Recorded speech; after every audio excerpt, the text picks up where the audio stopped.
On this week's episode, I thought that I would try something that could possibly break my brain, and we're going to talk about the Terminator movies and try to... Whoa.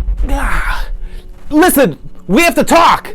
Oh my god, hey, it's future Josh. How are you? Fine? You don't sound surprised to see me. Oh, please. Do you know how long I've been doing this? Like, I would be more surprised if a future Josh didn't show up when I was talking about the Terminator movies. So what do I have to do? So the future is apparently in trouble, and it's up to you to fix it, and the only way you can do it is by answering these questions about the Terminator movies. How does that work? Dude, can you just do it? Fine. Oh, and one more thing. You have to be at the locations for the Terminator movies while you do it. Oh, you are kidding me. I wish I was. Okay, sure. Do you mind, like, setting up the first one for me, like, while I get going then? Yeah, no problem. Yeah. Great. Okay, well, here I go. Jesus Christ. Question number 1.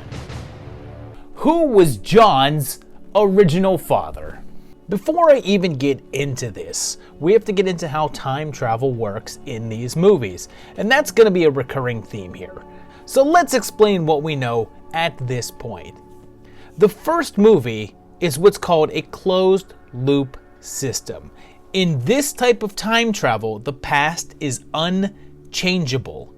12 Monkeys is a good example of this type of system, and the notion is that if a time traveler goes back in time, then it's always been that way. We have a hard time thinking of this because we think things have to happen chronologically, but that's not how it works with a closed loop. Think of it like reading a book.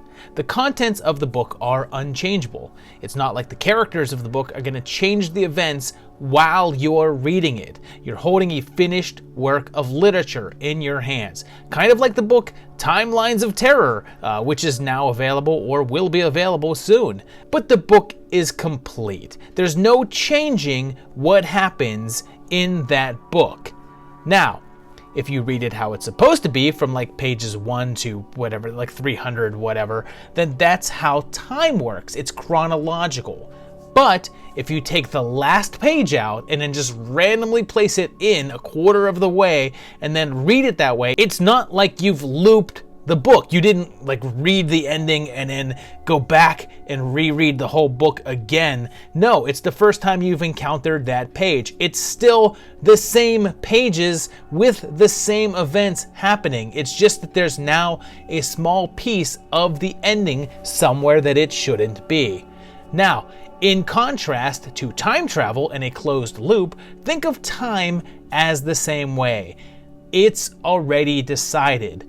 History is a written book. It's just a little out of order because an element from the future has shown up where it's not supposed to be.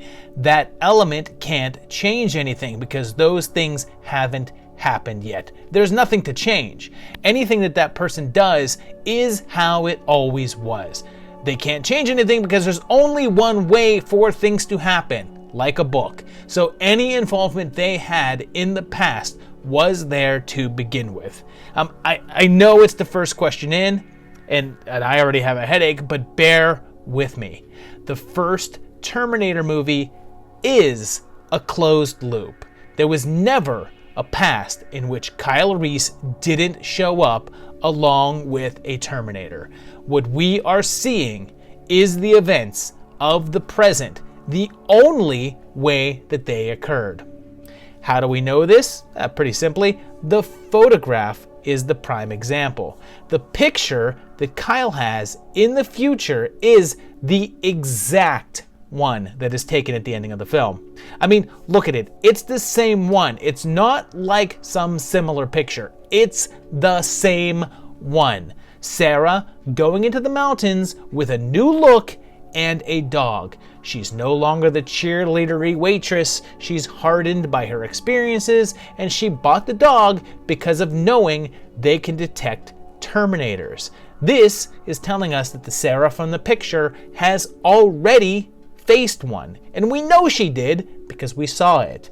So when we ask who John's original father was, the answer is Kyle Reese. He was always John's father. There was no rewritten timeline in which John had a different father and Kyle changed that by impregnating her instead. If there were, it makes no sense for John to be the warrior that led the resistance in the first place. The reason why he was such a threat, such a thorn in Skynet's side that they needed to send someone back in time to stop him, is because he was prepared. His mother prepped him for the battle with knowledge and know-how on how to fight Terminators because she had already faced one. If there was an original timeline with a different daddy, that's Sarah's all-happy waitress in LA, probably nuked in the first place and sure as hell not raising a resistance leader. So, in the context of the first film, this is how the time travel looks. Over here is everything before 1985, and here is when they arrive in our time. Time moves forwards towards 2029, and when they get there, they're sent back, and then time just moves forwards. It's one timeline, one set of events, and one father, Kyle Reese. Question number 2. Behind me is the spot where the Terminator first appeared, showing up in his little glowing ball all naked, and then he would walk over to this to look out over the city of Los Angeles. And here we're going to ask the question, if the first movie is a closed loop, then why would Skynet bother sending a unit back? So this one's pretty wild and requires a touch of the second one being involved, but not really. But here's the thing. If the first movie is a closed time loop, and events only happened one way, then records likely existed. By the time that Skynet is created, a Terminator has already rampaged through Los Angeles and was destroyed. A vast network of computer intelligence would most likely be able to figure this out, although keep in mind the events of the first film happened pre-internet, so records may have been more vague. But what am I getting at? What I'm saying is that if the future is predetermined and time can't be changed, why would Skynet even send a T-800 back in the first place? It would have some sort of records to show that its attempts were unsuccessful, so why bother? In terms of the first movie alone, without the second film, it's possible that it could be an element of awareness, like the information that was out there didn't quite say Terminator enough, although I don't quite think that's true because there would be records of Sarah Connor, the mother of its greatest foe, involved in several attacks and shootouts with an unknown male, and there's video and photos of that attacker, which Skynet would surely recognize. But it's possible that it could just be predetermination. It's a computer program. It's code. If the future is a fixed timeline and there's no way to change it, which it would most likely think based upon the information that it would be looking at there, it could just realize that it needs to send the Terminator back.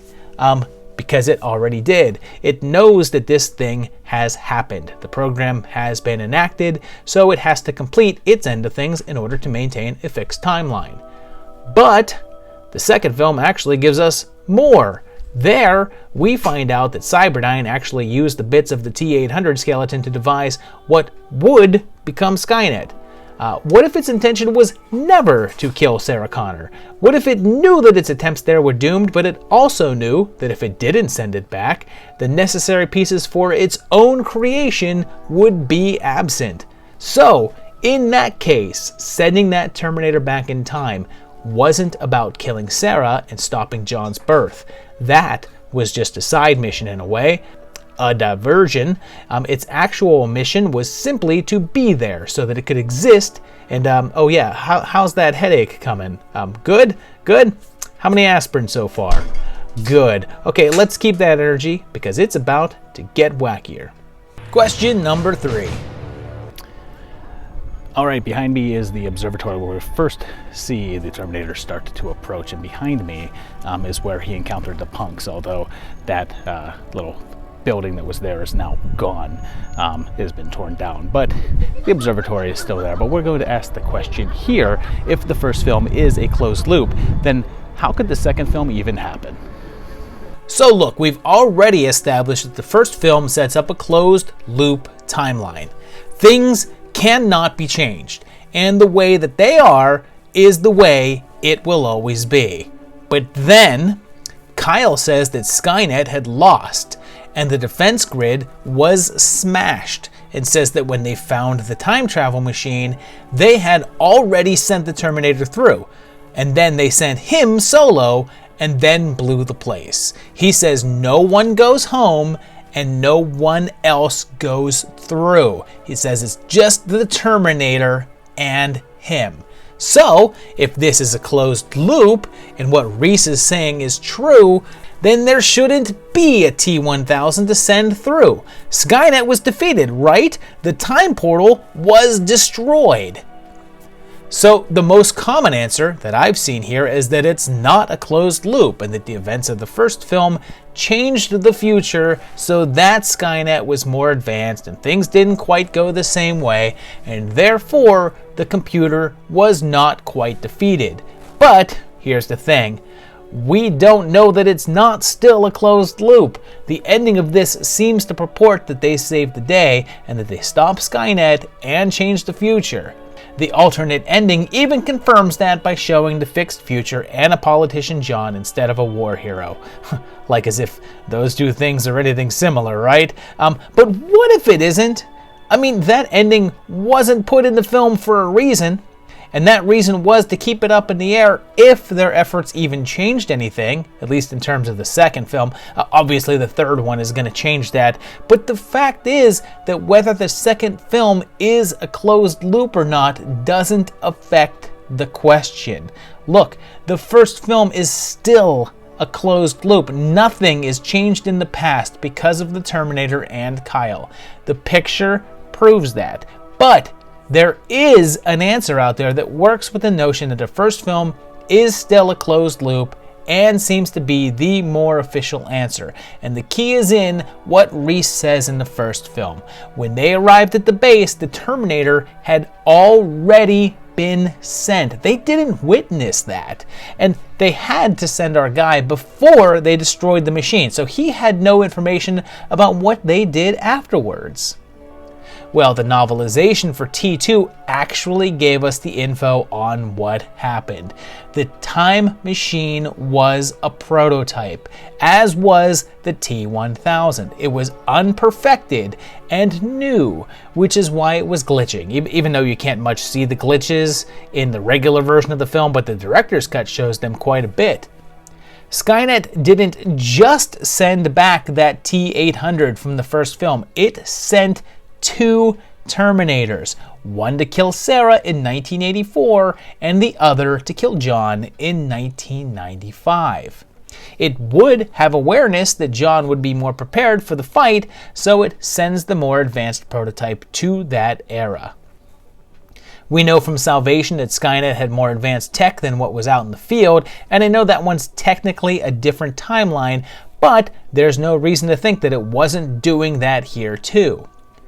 In the novel, after Kyle is sent back, they don't blow the machine right away, and another group of soldiers discovers the setup for creating the prototype T-1000.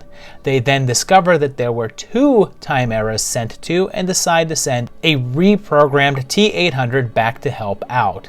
This is pretty much spelled out by Sarah's narration in the director's cut of T2. Skynet sent two Terminators back through time. The first Terminator was programmed to strike at me in the year 1984. The second was set to strike at John himself. She doesn't explicitly say that they were sent at the same time, but I think we can just read that into it.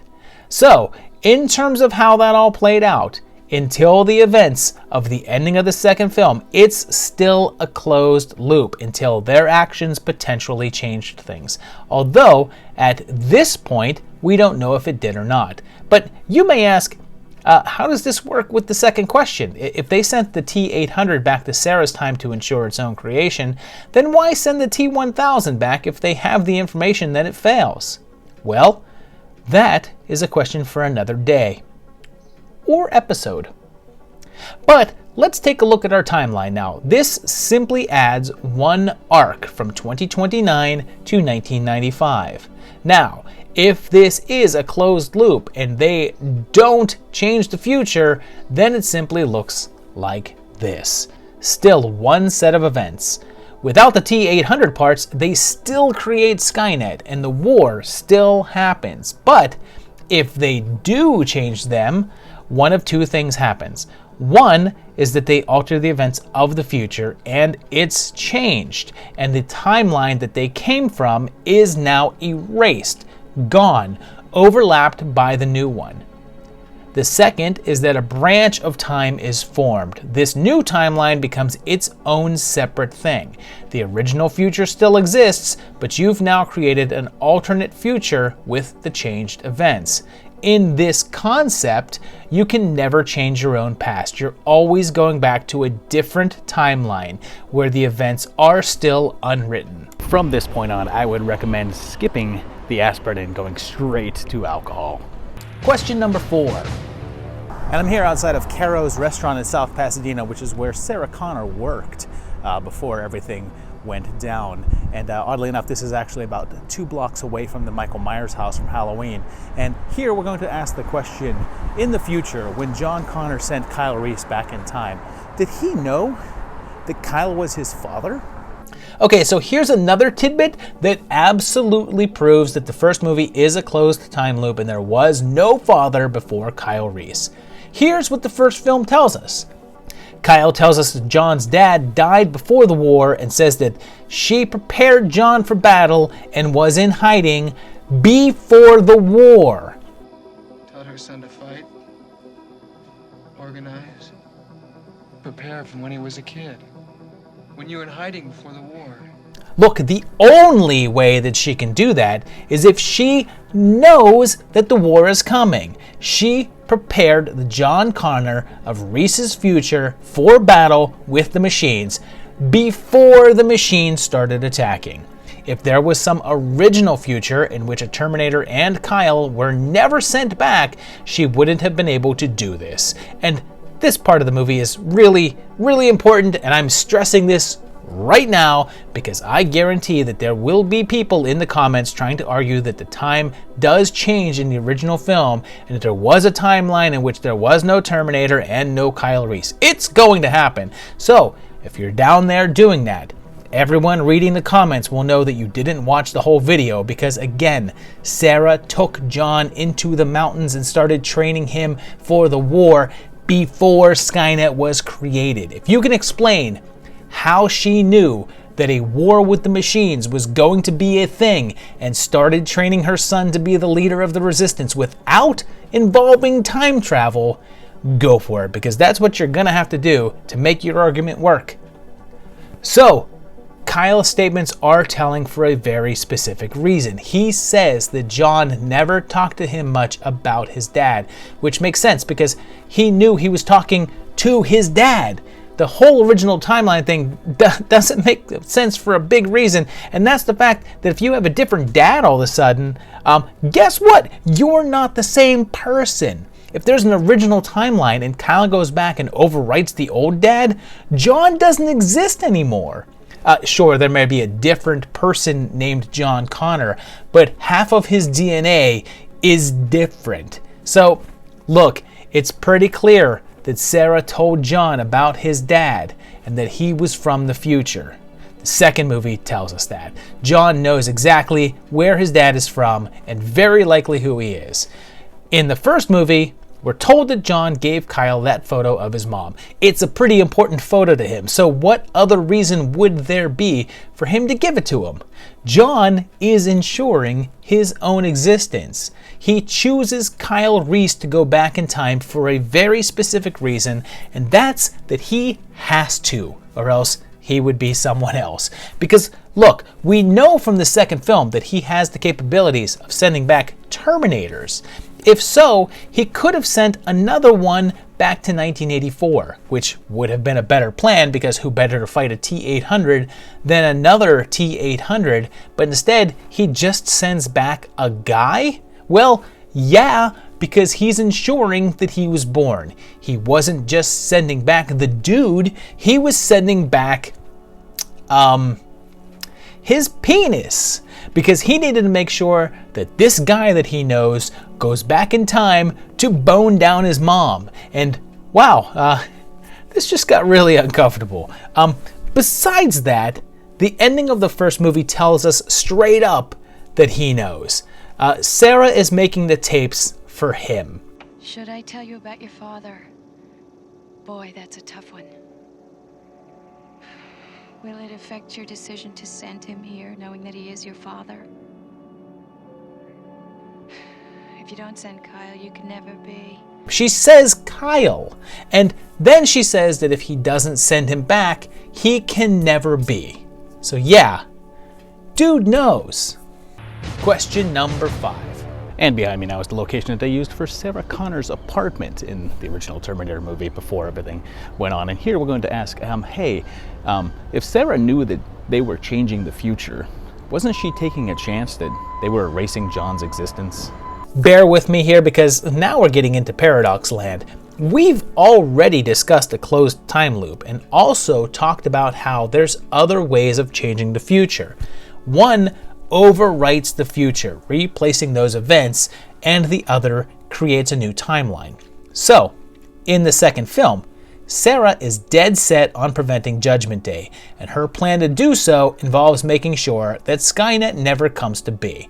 And keep in mind, at this point, none of them have any idea how time travel works. It's not like there's a guidebook for them or rules to follow. So, think about this. If she stops Judgment Day, then the war never happens. Her son never becomes a leader. There's no Skynet to stop, and no reason for it to send a Terminator back in time.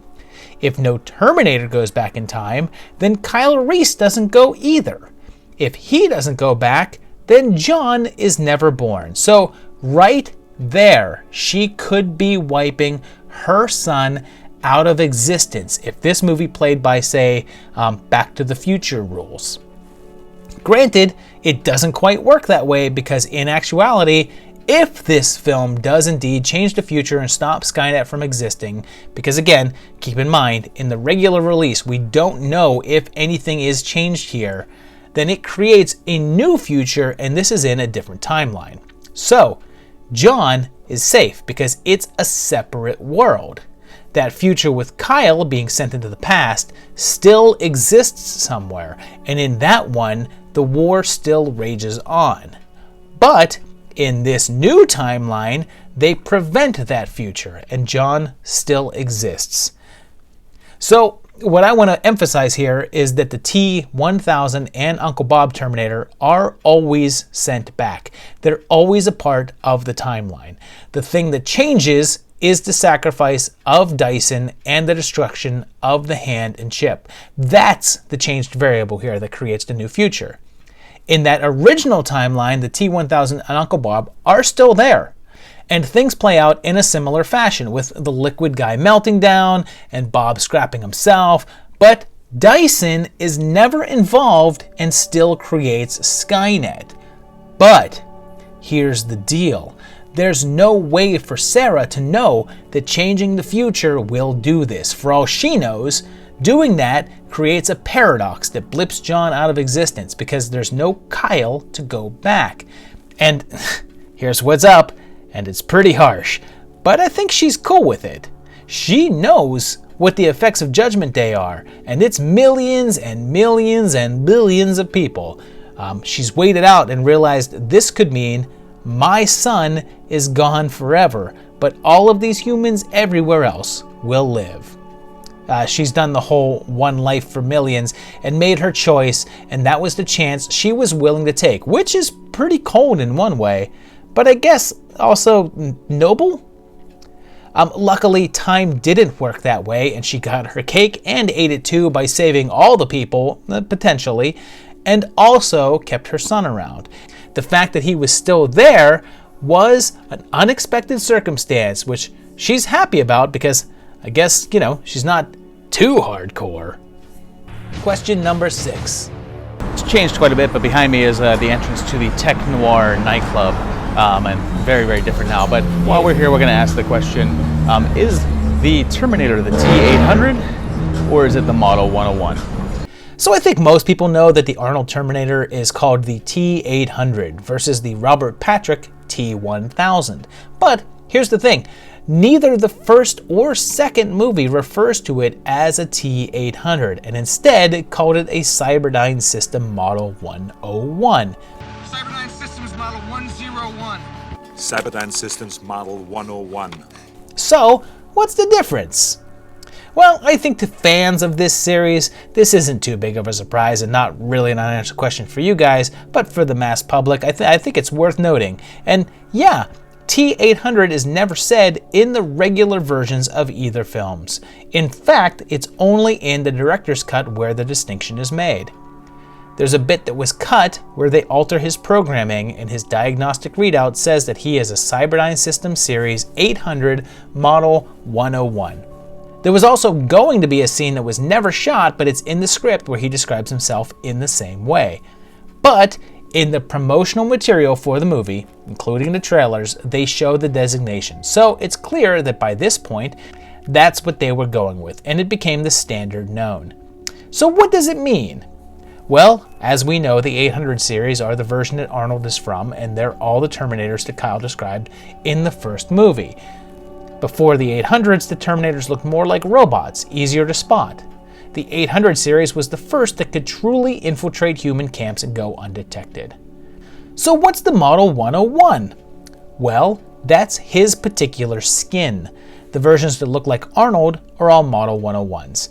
Any other Terminators that have different skins and looks are different model numbers. For instance, in the first movie, we see another kind of Terminator attacking Reese's base, and it looks completely different. This guy is a Model 102. Kinda makes you wonder what the other models look like, and if they all happen to be European bodybuilders.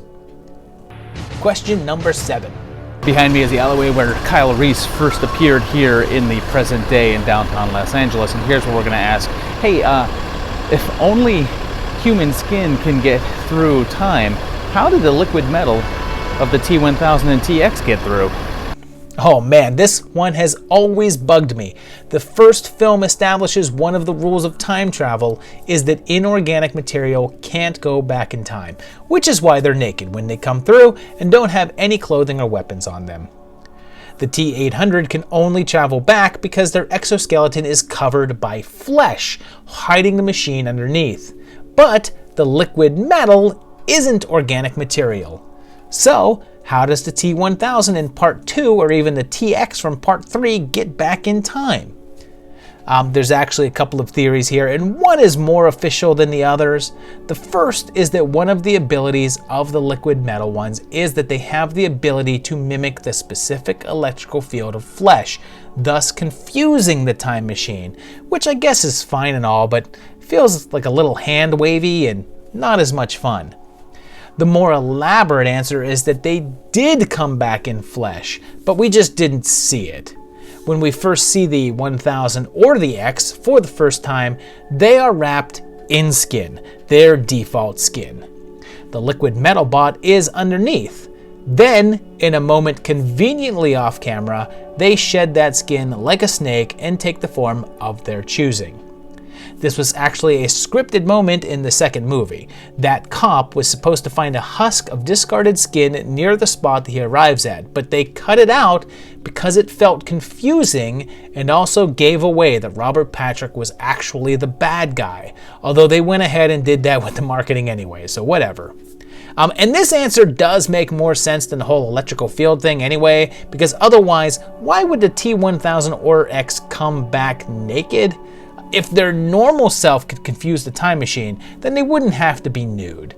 But if they're still beholden to the rules of the no inorganic material thing and they're covered in actual skin, they'd have to be naked, which they are.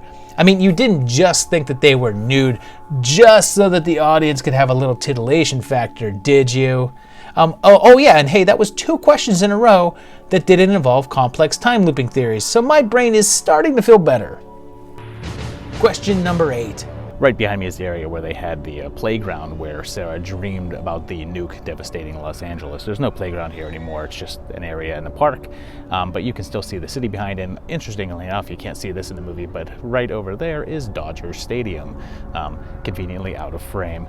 Here we're going to ask the question, if in Part 2 Sarah did change the future, then how Terminator 3? So much for brain. So here's what we know, and believe it or not, it's not that overwhelmingly complex. There's only 2 timelines at this point. There's timeline 1, in which Sarah and Kyle face a T-800, and then later she and John fight a T-1000. But in this timeline, Dyson lives, and things play out like they would in the future of the first movie. Judgment Day happens, John leads the resistance, they defeat Skynet, and it sends its killers back in time. Then there's now a second timeline, this one, and the divergence point is the death of Dyson, preventing the creation of Skynet, branching off a new timeline in which the future is unwritten. And that's where we are now. In part 3, we find out that Judgment Day wasn't stopped, just postponed. What we can deduce happens is that after part 2, I guess backups were kept from Dyson's work without him knowing it, and Cyberdyne continued to develop it. So here's the deal. Because the future has been changed, we no longer know how everything goes down. We don't even know that the humans won. Bear with me, because this part's confusing. There never was a point in which the humans won and sent the Terminators back in time, in this one. This version of the future, John didn't even send Kyle back. Since John wasn't deleted from existence, this creates a paradox that can only be resolved by establishing that this is a new timeline. Reese and the Terminators of the first 2 movies were sent back by, let's call it Skynet A. Now that a new timeline is established, there's no need for Skynet B, the one created in this timeline, to send them back. They're already there, existing via paradox. So, what we can deduce here is that since they took another 5 to 7 years to develop this version of Skynet, it was a touch more advanced. Let's assume that Moment of Victory in the future didn't happen here, at least not in the same way, and definitely not in the same time. This version had a bit longer to develop more advanced Terminators like the TX and other advancement, but it seems that John eventually still won. It's made clear that Skynet doesn't want to use time travel since it's way too risky, so you have to assume it was again a last-ditch effort. But keep in mind, it knows everything that happened in the first 2 movies. It has that information. So, in this second alternate timeline, it's assumed that humanity still wins, but like it took several more years for Skynet to be built, it also took a little longer for them to win the day. About 3 years to be exact, since we know that this model killed John in 2032, shortly before they send him back in time. Question number 9. In Terminator Salvation, why was Skynet even trying to kill Kyle Reese? The main plot point of Terminator Salvation is that Skynet has a new kill list in 2018, and bear in mind that this is most likely the revamped timeline of T3. This movie isn't ignoring that one because of the presence of Kate and also the prologue set in 2003. So in this particular set of events, Judgment Day was in 2003 or 04, that seems up in the air, 14 or 15 years earlier, and not in 1997 like in the original timeline. So we find out here that the top guy on Skynet's kill list isn't John Connor, it's actually Kyle Reese. So the first question here is how it even knew that Reese was John's dad in the first place, which I think is easy to figure out. Sarah had those tapes that she had made for John. We know that he had them, but we don't know that they were never in the authorities' hands. And even if, she talked about Kyle while she was in the asylum, so it's likely the information about him was in their records. T3 told us that the system was spreading out into all of cyberspace, so it's probable that it's gained the information from those records. That's how it knows to target Reese, but when John figures that out, he says that the plan is to wipe him out so that John never exists in the first place. But here's the thing, John already knows that time travel doesn't work that way. And it's very likely Skynet does too. I mean, look, they've already created a paradox, and it didn't alter reality. John continued to exist after they stopped Dyson, and even though we found out that Skynet would still eventually come into existence, we know that there's no chance that things are going to go the exact way, and there was no ripple effect that did anything to John. Skynet while not really having knowledge of how the original timeline occurred, most likely was aware that time travel was involved. But here's the thing, if it's banking on killing Kyle Reese now, and if that would somehow erase John from existence, then guess what? That same ripple would make it so that there was no need to send the Terminator back in time in the first place, which would mean that the original T-800 never would travel back, its parts were never there for Dyson to use, to develop Skynet, and Skynet never exists either. So that means that killing Kyle Reese not only erases John from existence, but also Skynet. The information about the time travel change is out there, as apparent from the T3, Arnold knowing what the changes meant. But again, even if Skynet isn't aware that altering the timeline doesn't actually change the future and simply creates an alternate timeline, it is aware that there's a potential that the same paradox can destroy itself. So why would it want to kill him? And the answer for that is simple. It knows the killing Reese doesn't affect the time. It knows the killing Reese doesn't affect the time stream. It knows that doing that would simply make a new future in which Kyle Reese is dead. The past Reese would still be there, originating from what would now be a different timeline. And yes, I know here comes that headache again. So it's fully aware that this action won't change anything, but it does know that John knows that this is his father. What better way to throw off your main antagonist than not only killing his dad, but killing his dad that's younger than him because he'll go back in time to be his dad?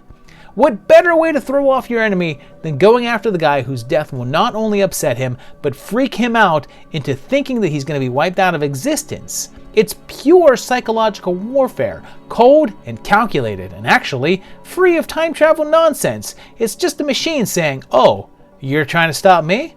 Well, then I'm killing your dad." And who among us can't relate to that sentiment, right? Question number 10. Who sent Pops back in time? Okay, so first things first.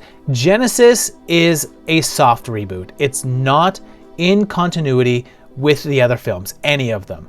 We know it's not in line with T3 and Salvation because they say in the beginning that Judgment Day is 1997, not 2004. So this is in a universe in which they didn't alter that detail. But it's also not the original timeline of the first film because of the presence of Pops. The fact that he was sent back to 1973 would have already created a different branch in time. So everything we're looking at in this one is a completely new and divergent timeline. I'm not going to get more into it here, although who knows, maybe in another volume. But the real question is, who sent Pops back in the first place? He's a T-800, Model 101, and has been sent back to 1973 to prep Sarah for the arrival of the Terminators. When he's asked who sent him back, he says that information has been deleted. And Sarah says that it's likely that whoever sent him doesn't want to be known. But who is it? Now, obviously this is something that they wanted to keep under their hats for some sort of sequel revelation, but since Genesis was a bust, that never happened. So it was never revealed on film. There's been a bunch of fan theories though, like some people think that Skynet itself actually sent him back, with the idea being that the Matt Smith T-5000 was actually an alternate Skynet from a different timeline, and the Skynet of this timeline realized that if it succeeded then it would be overwritten, so it sent Pops back to stop it in an act of self-preservation. One that I like is that Pops sent himself back, since he'd still be around in the future, and could potentially end up reprogramming his own early form and shooting it to 1973.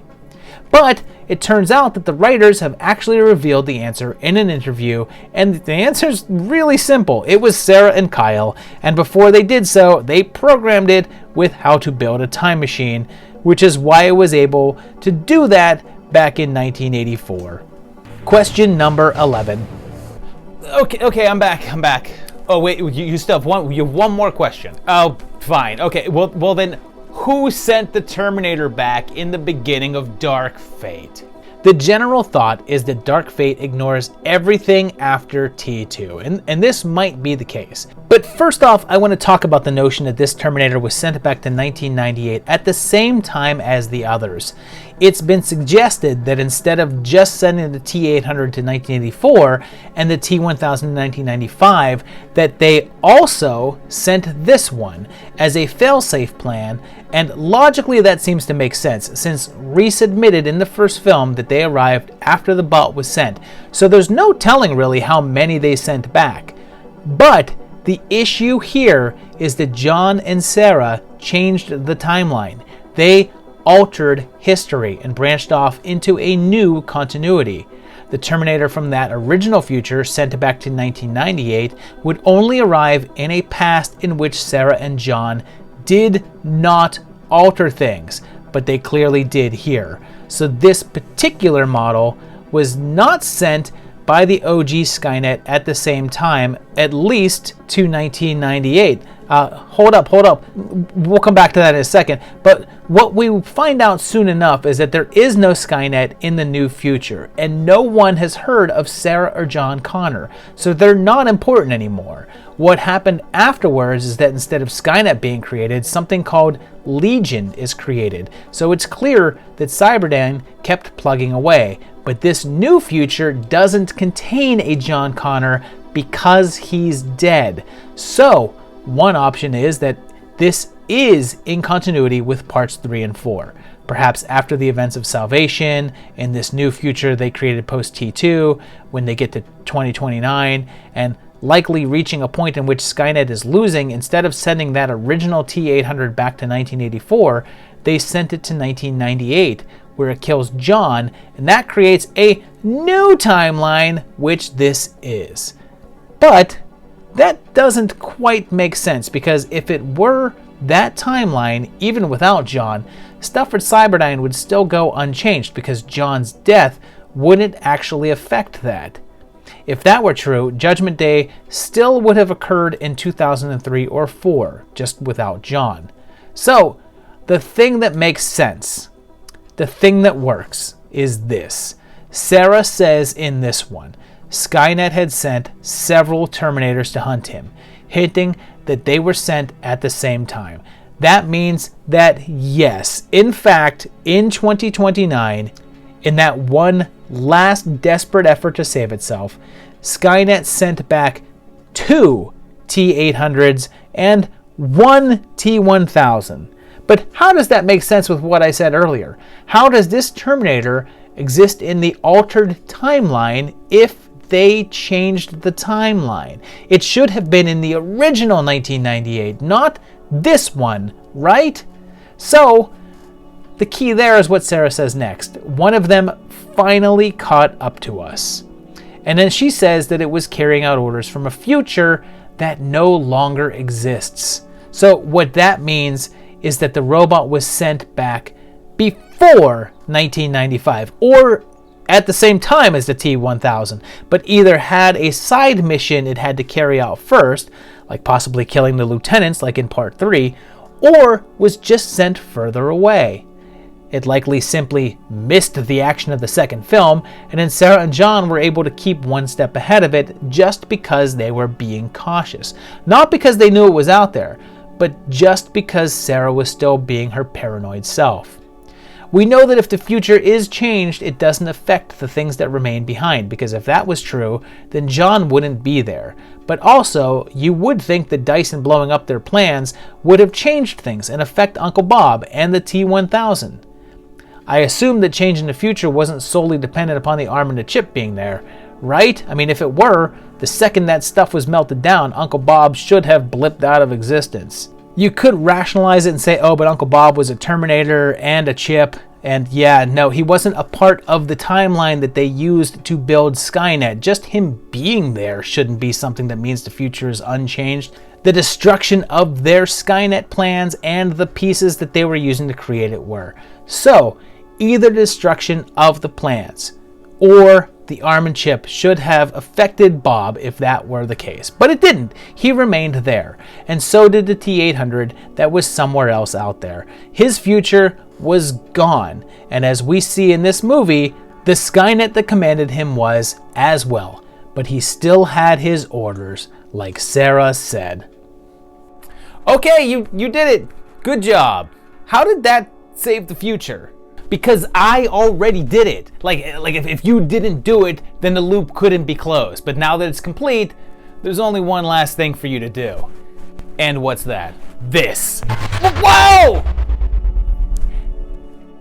Okay, yep, that's how I remember it happening. Loop closed! And there you have it. 11 questions about the Terminator movies, answered in the least convoluted way that I could possibly think about doing it. I'm sorry if it's still kind of convoluted, but that's just the way it goes. I hope you enjoyed this video, and I hope you enjoyed those answers. I hope they made sense. There's lots more questions about these movies. I could do another volume of this in the future very, very easily.